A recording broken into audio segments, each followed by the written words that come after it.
সময়টি হচ্ছে বসন্তকাল, সময়টি হচ্ছে ফুল আসার কাল। লেবু, আম, জাম, জামরুল সব ধরনের গাছে কিন্তু ফুল আসবে।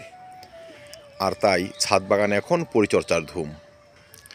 কিন্তু দর্শক, এই পরিচর্যার মাঝেও কিছু ফাঁকফোকর থেকে যায়, যার জন্য আমাদের গাছের গুটি ঝরে যায়, ফুল ঝরে যায়, কোনো কোনো গাছে আবার ফুলই আসতে চায় না।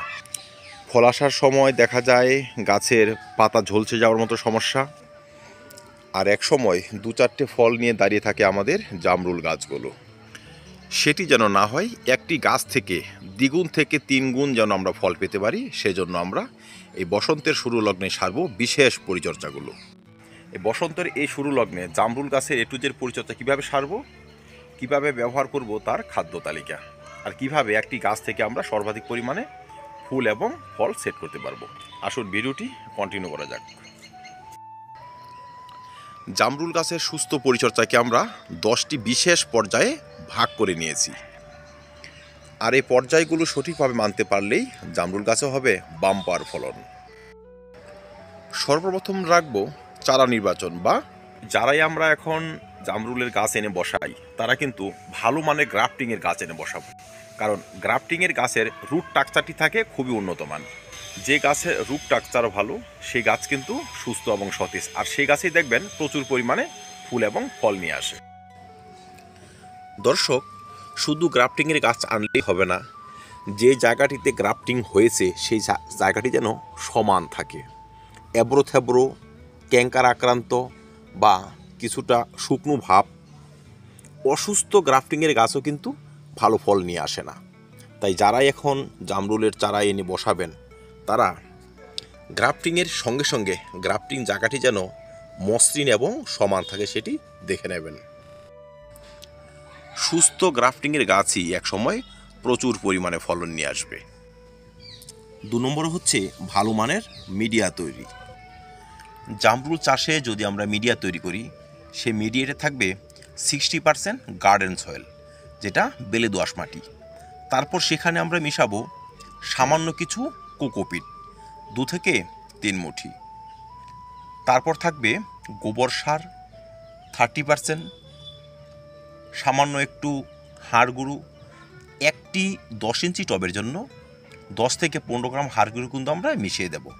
5 গ্রাম শিং চাচা, 5 গ্রাম অনুখাদ্য, 5 গ্রাম নিম খোল, 5 গ্রাম সরষার খোল, 5 থেকে 7 গ্রাম ডিমের খোসা বা 2 থেকে 3 গ্রাম চুন, 4 থেকে 5 গ্রাম ট্রাইকোডার্মা।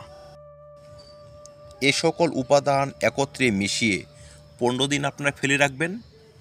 উপাদানগুলোকে ভালো করে ডিকম্পোস্ট হতে দেবেন। তারপর একটি 4 ইঞ্চি গ্রো ব্যাগে থাকা চারা 10 ইঞ্চি বা 8 ইঞ্চি টবে এনে বসিয়ে দেবেন। দর্শক, অনেক সময় আমরা ভুল টবে এনে চারা বসাই, সেটি কিন্তু করতে যাবেন না। এমন একটি 10 ইঞ্চি টবের মধ্যে যদি বসান, যে গাছটি নিয়ে আসবো তার রুট বলটি যদি 4 থেকে 5 ইঞ্চি হয় তবে বসাবেন। যদি সেটি আরেকটু ছোট হয়, আরেকটু ছোট টবে বসাবেন। অনেক বড় টবে বসিয়ে দিলে সেই টবের যে খাদ্য, সেই টবের জল গাছ কিন্তু নিতে পারে না। তারপর ধীরে ধীরে গাছে পাতা পোড়ার সমস্যা সব থেকে বেশি হয়। তাই সেটি যেন না হয়। ছোট একটি গাছের জন্য 8 থেকে 10 ইঞ্চি টব কিন্তু যথেষ্ট। জামরুল গাছ যখন পরিণত হয়ে যায়, 2 থেকে 3 বছরের পুরনো হয়ে যায়, সেই গাছ 20 থেকে 25 ইঞ্চি টবে কিন্তু রাখা যায়। 4 নম্বর হচ্ছে রিপোর্টিং বা চারা বসানো। দর্শক, অনেক সময় আমরা কিন্তু ভুল সময় গাছ বসিয়ে দিই বা রিপোর্ট করি। এক্ষেত্রে কিন্তু এফেক্ট পড়ে গাছে, এফেক্ট পড়ে ফুল আসার সময়, এফেক্ট পড়ে ফলের সময়। তো দর্শক, সে সকল যেন না হয়। মোটামুটি বসন্তকাল জুড়েই কিন্তু জামরুল গাছ রিপোর্টিং এবং নতুন চারা বসানো যায়। জানুয়ারির লাস্ট থেকে মার্চ মাস পর্যন্ত কিন্তু রিপোর্টিং এবং চারা বসানোর আদর্শ সময়। কিন্তু দর্শক, যে সমস্ত গাছ কিছুটা বড় হয়েছে, যে সমস্ত গাছে ফল আসবে, সেসব গাছ কিন্তু আপনার মার্চ মাসে রিপোর্টিং করলে কাজ হবে না। সে সমস্ত গাছ রিপোর্টিং করে নিতে হবে জানুয়ারি থেকে ফেব্রুয়ারির মাঝামাঝি। কারণ তারপর গাছকে নতুন মাটিতে সেট হতে 1 থেকে 1.5 মাস সময় লাগবে, তারপর গাছ কিন্তু ফুল নিয়ে আসবে। তাই যারাই গাছ বহুদিন ধরে একই টবে রেখেছেন তারা কিন্তু এই জানুয়ারির লাস্ট থেকে ফেব্রুয়ারির মাঝামাঝি সময়ের মধ্যে রিপোর্ট করে দেবেন। আর রিপোর্ট করার সময় ব্যবহার করবেন পটাশিয়াম এবং ফসফরাসযুক্ত জৈব খাবার। আর যারা কোনোভাবেই গাছ রিপোর্ট করতে পারবেন না তারা কি করবেন? তারা, যেমন ধরুন আমার এই গাছটি আমি গেল বছর রিপোর্ট করেছি, এবার আমি রিপোর্ট করব না। আমি কি করব? এই জানুয়ারি থেকে ফেব্রুয়ারির মাঝামাঝি সময়ের মধ্যে সাইডের মাটিগুলো কিছু তুলে তার যে শিকড়, কিছুটা শিকড় কিন্তু কাটাছাঁটাই করতে হবে এখন, কারণ শিকড় কাটাছাঁটাই না করলে সেটি বাড়বে না। শিকড় না বাড়লে গাছ কিন্তু ফুল এবং ফল নিয়ে আসবে না। তো সোজা কথা, কিছু শিকড় ছাঁটাই ফাটাই করে এখানে পটাশিয়াম, ফসফরাস এবং অনুখাদ্য মিশ্রিত ভালো খাবার দিয়ে টবটি আবার ভরে দেব। তারপর এই গাছ ধীরে ধীরে কিন্তু নিজেকে আবার রিকভার করে নেবে। আর গ্রীষ্মের প্রথম সপ্তাহ থেকে কিন্তু প্রচুর পরিমাণে ফুল নিয়ে আসবে। শুধু শুধু ফেলে রাখলে কিন্তু সেই গাছ কোনোভাবেই ফুল এবং ফল নিয়ে আসবে না। 5 নম্বর হচ্ছে গাছের সঠিক সময় প্রুনিং বা ছাঁটাই। দর্শক, এক একটি গাছ তার এক একটি কোয়ালিটি। সব গাছ একইভাবে পরিচর্যা সারলে কিন্তু হয় না। জামরুল গাছের প্রকৃতিটা হচ্ছে, এই যে ডালগুলো দেখতে পাচ্ছেন, এই ডালগুলো যদি লম্বালম্বিভাবে শুধু বেড়েই ওঠে, সে ডালের মাথায় কিন্তু ফুল আসবে না। জামরুল গাছের প্রকৃতি হচ্ছে ফুল আসে কিছুটা মোটা ডালে। এই যে মোটা ডালগুলো দেখতে পাচ্ছেন, এই সমস্ত ডালে কিন্তু ফুল আসবে। যে সকল ডাল শুধু বেড়েই যাবে সেই ডালে ফুল আসবে না। তাই গাছের গ্রোথ স্টপ করার জন্য এই সময় আমাদের কিন্তু একদম সরু বা লম্বালম্বিভাবে বেড়ে আসা ডালগুলো কিন্তু কেটে দিতে হবে। মানে এই সময় হচ্ছে জামরুল গাছ ছাঁটাই করার আদর্শ সময়।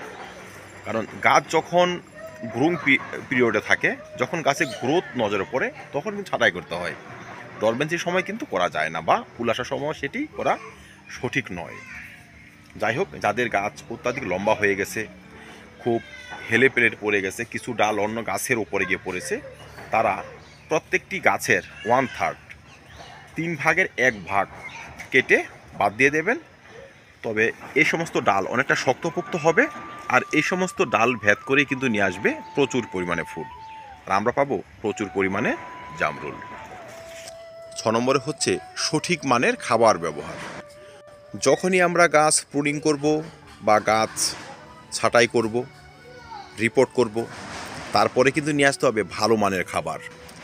যেই খাবার গাছের বৃদ্ধিতে সহায়তা করবে, যেই খাবার গাছে প্রচুর পরিমাণে ফুল নিয়ে আসবে। দর্শক, জানুয়ারি থেকে ফেব্রুয়ারি মাসের মধ্যেই কিন্তু আমাদের মেন 4টি খাবার গাছে ব্যবহার করতেই হবে। প্রথমটি হচ্ছে পটাশিয়ামযুক্ত খাবার। যদি আপনার 20 থেকে 25 ইঞ্চি থাকে, 10 থেকে 12 গ্রাম। ফসফরাসযুক্ত খাবার 10 থেকে 15 গ্রাম। জিঙ্ক 2 থেকে মাত্র 3 গ্রাম এবং অনুখাদ্য 5 থেকে 7 গ্রাম। টবের মাটি ভালো করে খুঁচিয়ে টবের 4 ধারে কিন্তু সেই খাবার আমরা ব্যবহার করব।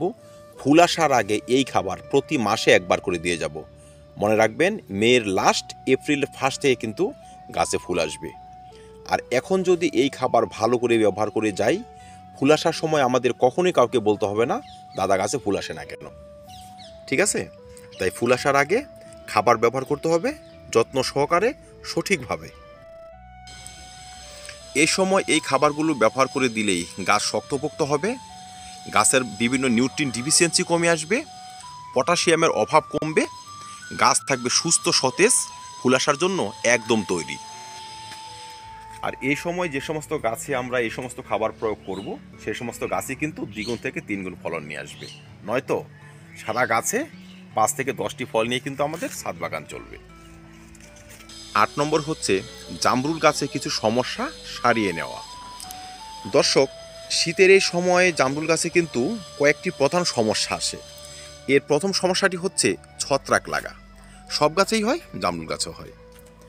পাতাগুলো একটু হাত দিয়ে দেখবেন, এই দেখুন, এই দিকটা ধূসর বর্ণের, এই দিকটা চকচকে। গাছের পাতা তো চকচকে থাকার কথা, ধূসর বর্ণ হয়েছে কেন? গাছে লেগেছে ছত্রাক, গাছে লেগেছে ধুলো ময়লা। এ সময় আমরা 1 লিটার জলে 5 গ্রাম সার্ফ বা শ্যাম্পু নিয়ে খুব জোরে জোরে যদি গাছে স্প্রে করে দিই, গাছের এই ধুলো ময়লা কেটে যাবে। তারপর ব্যবহার করতে হবে আমাদের ভালো মানের একটি ছত্রাকনাশক। দর্শক, এখনও গাছে ফুল আসেনি, টাটা ব্লাইটক্স কিন্তু আপনারা ব্যবহার করতে পারেন। এমিস্টার টপ ব্যবহার করা যায়, বা আপনাদের হাতে ম্যানকোজের ছত্রাকনাশক থাকলে সেটিও ব্যবহার করতে পারেন। 10 দিনের ব্যবধানে বা 15 দিনের ব্যবধানে 2 থেকে 3 বার স্প্রে করে দিন। গাছে যখন ছত্রাকের উপদ্রব থাকবে না, সেই গাছ কিন্তু সুস্থ সতেজ থাকবে, পাতার কোয়ালিটি থাকবে চকচকে। যে গাছের পাতা চকচকে থাকে সেই গাছ কিন্তু শালুক সংশ্লেষ করতে পারে বেশি পরিমাণে, সেই গাছ থাকে শক্তিশালী, সেই গাছ কিন্তু অধিক পরিমাণে ফুলও নিয়ে আসে। রোগ পোকার হাত থেকে গাছকে রক্ষা করা। দর্শক, জামরুল গাছের পাতাগুলো এখন যদি ভালো করে উল্টান, দেখবেন পাতাতে কিন্তু থাকে বিভিন্ন রোগের বাসা, বিভিন্ন পোকার ঘর। এই দেখুন, এই দেখুন, দেখতে পাচ্ছেন কিনা, এরা হচ্ছে সাদামাছির বংশধর। সাদামাছি বিকেলবেলা এসে এই সমস্ত পাতার আড়ালে ডিম পেড়ে যাবে, সেই ডিম থেকে লার্ভার মতো পোকা বেরোবে, আর আমাদের পাতার ক্লোরোফিল অংশটা খেয়ে এরা বড় হবে। ধীরে ধীরে গাছের পাতা হয়ে যাবে বিবর্ণ, পাতা হয়ে যাবে ক্লোরোসিস আক্রান্ত পাতার মতো, বা কিছু পোকা গাছের পাতাকে এমন ফুটো ফুটো করে দেবে। তো দর্শক, এই সময় কিন্তু এসব সারিয়ে গাছকে সুস্থ করে নিয়ে আসতে হবে। আমরা এখানে জৈব কীটনাশক ব্যবহার করলে এসব দূর হয়ে যাবে। নিম তেল বা কাকা 10 দিন ব্যবধান 2 বার স্প্রে করে দিন। হাতের কাছে 2 প্রোফেক্স সুপার বা সাইবারমেট্রিন গ্রুপের কীটনাশক থাকে, 10 দিনের ব্যবধানে 2 বার স্প্রে করে দিন। এসব সমূলে গাছ থেকে বিদায় নেবে। 9 নম্বরে হচ্ছে ফুল আসার আগে গাছের বিশেষ পরিচর্যা সারা। দর্শক, কিছু অবাধ্য গাছ রয়েছে যে সমস্ত গাছে ফুল আসতেই চায় না, সে জামরুল হোক, জাম হোক, আম হোক, যে কোনো গাছ হতে পারে। ফুল আসার আগে তাই ছাড়তে হবে বিশেষ পরিচর্যা, যেমন গাছে করতে হবে পটাশিয়াম স্প্রে, গাছের গোড়া দিতে হয় পটাশিয়ামযুক্ত খাবার, জিঙ্কযুক্ত খাবার এবং বোরনযুক্ত খাবার। তো এখন তো হচ্ছে জানুয়ারির লাস্ট উইক, ফেব্রুয়ারির লাস্ট উইক থেকে সে পরিচর্যা সারলেও কিন্তু গাছ হবে। আমরা 05234 10 দিনের ব্যবধানে 2 বার গাছে স্প্রে করে দেব, সেটি ফেব্রুয়ারির লাস্ট উইকে করলেও হবে। টবের মাটিতে ব্যবহার করব পটাশিয়ামযুক্ত খাবার 0050, একটি বড় টবের জন্য 5 থেকে 10 গ্রাম। আমাদের মধ্যে অনেকে আবার জৈব চাষি, তারা কিভাবে ব্যবহার করব? দর্শক, 100 গ্রাম কলার খোসা, 50 গ্রাম পেঁয়াজের খোসা এবং 5 গ্রাম পরিমাণ অনুখাদ্য 1 লিটার জলে ভিজিয়ে রাখবেন। সেখানে আরও 3 থেকে 4 লিটার সাধারণ জল মিশিয়ে টবের মাটিতে ঢেলে যাবেন। 10 দিনে একবার করে 3 থেকে 5 বার। দেখবেন পটাশিয়াম, ফসফরাস, জিঙ্ক এবং বিভিন্ন ধরনের অনুখাদ্যের ঘাটতিতে যে ফুল না আসা, সে সবল কিন্তু হবে না। ঠিক ফুল আসার সময় দেখবেন গাছ ভরে ফুল চলে এসেছে। কারো গাছ যদি অত্যাধিক দুর্বল থাকে, শাখা প্রশাখার সংখ্যা কম থাকে, যদি আপনারা শাখা প্রশাখা বাড়াতে চান, মিশ্র খাবার ব্যবহার করলে এই সময় ব্যবহার করে দেবেন। ফেব্রুয়ারি লাস্ট উইক থেকে কিন্তু কোনো ধরনের মিশ্র খাবার আর ব্যবহার করতে পারবেন না। সর্বশেষে বলবো, জামরুল গাছের একটি কমন সমস্যা আছে, সেটি হচ্ছে পাতা পুড়ে যাওয়া সমস্যা। দেখবেন সুস্থ সবল পাতা পোড়া আরম্ভ করেছে। পাতা পোড়ার সমস্যা কয়েকটি কারণে হয়। প্রথমটি হচ্ছে অত্যাধিক রোদের তাপে সানবার্নের মতো সমস্যায় কিন্তু পাতা পুড়ে যায়। 2 নম্বর হচ্ছে নাইট্রোজেনযুক্ত খাবার অধিক ব্যবহার। 3 নম্বর বিভিন্ন মাইক্রো নিউট্রিয়েন্টের ঘাটতি। আর 4 নম্বর গাছের জল ব্যবহার নাই করা বা অত্যাধিক ব্যবহার করে দেওয়া, শিকড় ড্যামেজের মতো সমস্যা হয়। তো যাই হোক, সে সকল সমস্যা দেখলে আমাদের কিন্তু সেইভাবে পরিচর্যা সারতে হবে। অত্যাধিক সানবার্নের হাত থেকে রক্ষা করার জন্য দিনে 2 বার জল স্প্রে। শিকড় ড্যামেজ যদি হওয়ার মতো সমস্যা আমরা দেখি, গাছের রিপোর্টিং, নাইট্রোজেনযুক্ত খাবার কম পরিমাণে ব্যবহার, আর 1 মাসে একবার করে ভালো মানের অনুখাদ্য গাছে স্প্রে। এই 4টি পর্যায়ে যদি সঠিকভাবে সারতে পারি, জামরুল গাছের পাতা পুড়ে যায় সে সকল কিন্তু আমাদের শুনতে হবে না, একটি পাতাও পুড়বে না, চকচকে পাতায় গাছ ভর্তি জামরুল নিয়ে আসবে। 10 নম্বরে হচ্ছে গাছের ওয়াটার ম্যানেজমেন্ট সঠিক করা। দর্শক, এতক্ষণ যে সমস্ত পরিচর্যার কথা আলোচনা করলাম, তা সবই সুস্থভাবে সম্পন্ন হবে গাছের সঠিক পরিমাণে জল ব্যবহার করলে।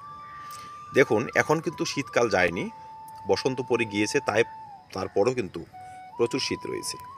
যাই হোক, এখন আমরা টবের মাটিতে জল ব্যবহার করব পরিমাণ মতো। এক্সেস জল কিন্তু এখন ব্যবহার করা যাবে না, তার কারণ কোনো দিন রোদ ওঠে, কোনো দিন আসে না। স্যাঁতস্যাঁতে যদি থাকে এখন টবের মাটি, সেই গাছের পাতা দেখবেন পুড়তে আরম্ভ করবে। এখন কিন্তু গ্রোয়িং পিরিয়ড, এখন পাতা পোড়া আরও সমস্যা দেখা দিলে সেই গাছ কখনোই ভালো পরিমাণে ফল নিয়ে আসবে না। তো যাই হোক, এখন যেমন টবের মাটি শুকিয়ে গেলে জল ব্যবহার করব, যখন প্রচুর গ্রীষ্ম হবে তখন কিন্তু দিনে আবার 2বার জল ব্যবহার করব। মনে রাখবেন, টবের মাটিকে মশার ভাব ধরে রাখতে হবে। এক্সেস জলে শিকড় ড্যামেজ হয়ে যাবে। জলের ঘাটতিতে পাতা পোড়ার সমস্যার সঙ্গে সঙ্গে গাছে যখন ফুল আসে সেই ফুল কিন্তু ঝরে যাবে। তো দর্শক, হাতে মাত্র 2 থেকে 2.5 মাস, এরই মধ্যে সারতে হবে জামরুল গাছের সঠিক পরিচর্যা, আর তবেই গাছে 2 থেকে 3 গুণ ফলন নিয়ে আসবে। তো যারা জামরুল চাষ করেছেন, জামরুল গাছ 2-4টে রয়েছে, এই সময় এই সমস্ত পরিচর্যা সঠিকভাবে সারুন। জামরুল গাছ নিয়ে কোনো ধরনের টেনশন আমাদের থাকবে না। তো ধন্যবাদ দর্শক, দেখা হবে অন্য কোনো ভিডিওতে অন্য কোনো টপিক নিয়ে। ভিডিওটি ভালো লাগলে লাইক এবং শেয়ার করবেন, চ্যানেল সাবস্ক্রাইব করে পাশে থাকবেন। ভিডিও দেখার জন্য অসংখ্য ধন্যবাদ।